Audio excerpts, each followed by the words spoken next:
Syederalun aparat penegak hukum Polres Biren melalui tim Opsnal Satres Narkoba beberapa hari lalu menangkap seorang warga Biren di salah satu kecamatan di Biren tersangkut kasus sabu. Pada Rabu 24 Juli 2024, petugas kembali berhasil mengungkap kasus peredaran narkotika jenis sabu di wilayah Kabupaten Biren dengan menangkap dua pelaku.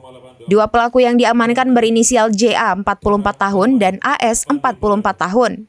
Keduanya warga Lok Semawe dan ditangkap di kawasan Lok Semawe.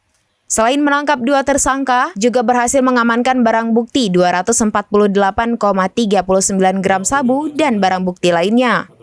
Kapolres Biren AKBP Jatmiko didampingi Kabak Ops, Kasat Samapta, Kasih Humas, dan penyidik Satres Narkoba pada Kamis 25 Juli 2024 sore. Ia mengatakan penangkapan keduanya berdasarkan pengembangan dan penyelidikan informasi dari seorang tersangka yang telah diamankan. Berdasarkan informasi awal, tim Opsnal melakukan penyelidikan lebih lanjut dan mengarah ke wilayah kota Lok Semawe. Sekitar pukul 15 waktu Indonesia bagian Barat pada Rabu 24 Juli 2024 bertempat di sebuah rumah di Desa Ujung Pacu, Kecamatan Muara 1, Kota Lok Semawe. Polisi menangkap pemilik narkotika jenis sabu tersebut.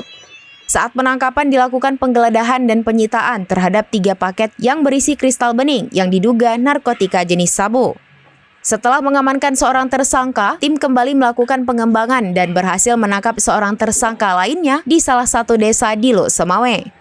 Kedua tersangka diamankan ke Polres Biren untuk penyelidikan lebih lanjut.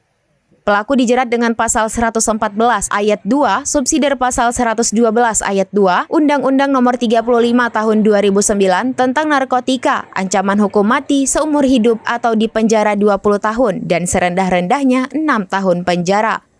Dari Biren, Yusmandin Idris, serambinews.com.